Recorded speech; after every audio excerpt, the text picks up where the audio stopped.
stage is a funny man. Give it up for Kevin Johns, everybody.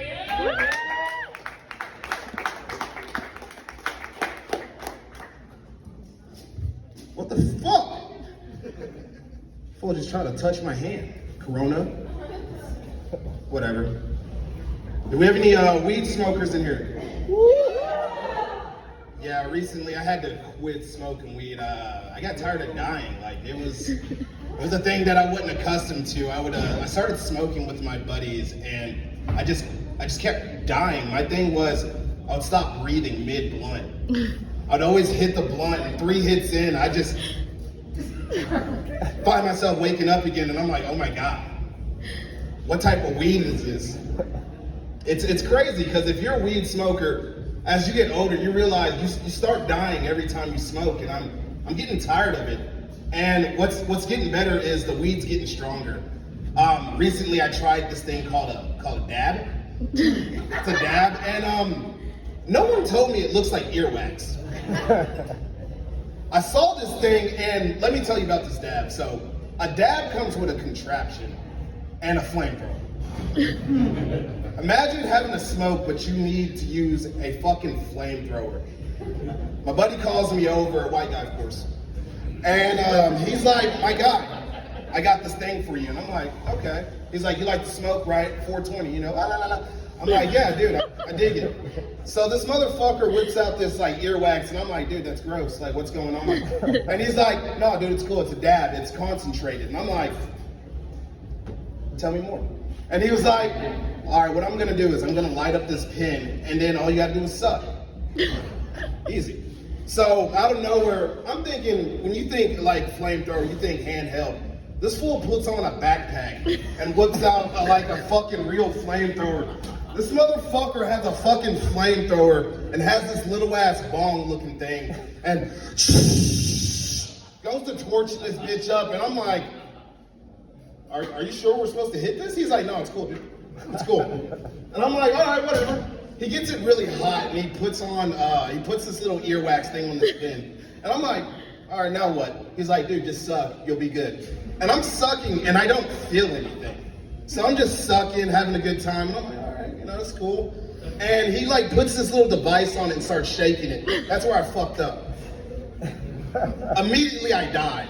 I fucking stand there and I start shaking, and I'm like, what is this, dude? I don't like this. I'm blunt high. I like blunt high. What is this? He's like, no, dude, let it consume your body. And I'm like, what the fuck does that mean? He was like, no, bro, let it consume your body. Before I know, my shoes are off, my shirt is off, my underwear is off, and I gotta feel the wind. I'm just running around, letting the wind touch me. And I'm like, what the fuck is going on, dude? He's like, dude, you're consumed. Live in the moment. And I'm like, that's why I don't hang out with white people. I'm done with that. This is too much. You know, and I'm like, you know, I had to quit smoking. It's just too much nowadays, you know? So now I do grown-up drugs. I do cocaine. You know, cocaine, you know the thing when I say, hey, I'm going to the bathroom, I'll be right back, and you're like, oh, okay, cool, when I come back alert, that's cocaine. It's cool, it's cool. All grown-ups do it, right? I mean, if you're over 18, right? That's what makes you a grown-up, right? Unless you're trying to buy cigarettes, you gotta be 21 now. Which is funny, because the other day I went to the gas station, and racist comes in many forms. This is my first time I met a racist dog. It was a racist CNI dog. The dude comes out of the store, and I'm like, aw, puppy. And immediately the puppy looks at me, and he goes crazy. And I'm like, oh, okay, my bad, you don't like to be approached. And he's like, are you black? And I'm like, what? I'm like, what do you mean? And I have no clue this fool's blind. I thought the Ray Charles glasses were for fashion. So I'm like, okay, I get it. But I'm like, sir, you're black too. And he's like, well, we don't see too many of y'all. And I'm like, that's fucked up. That's fucked up, my guy. That's fucked up. I never got a dog growing up because I grew up African. Our dogs were a little different. Our dogs, they weren't inside dogs. They were outside dogs, and they used to eat children. I'm from a country called Liberia. It's the west side of Africa. It's beautiful. It's beautiful. Being African comes with a lot of perks. I usually get questions like, why are you wearing clothes? I'm like, I didn't know Africans didn't wear clothes. Like, that's something I'm figuring out now, that Africans don't wear clothes. And apparently we live all in villages. But I actually came from a well-off African family. You know, we scammed. You know, just the usual stuff. I was the one calling you on the phone asking about your credit card. No, it's cool. If you give me the numbers, I swear to God, I can get you perfect credit. I promise you. Oh, okay, no one wants perfect credit. Whatever. What? Extended car warranty? We don't have cars. But that's one thing we don't have. We wear clothes, but we don't have cars.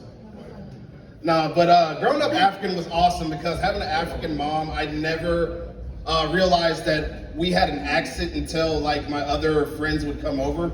So I'd get, like, people would come over to my house, knock on my door, and all you would hear is, "Who that knocking on the door like that?" And I'd be like, "Mom, it's cool, it's just a friend."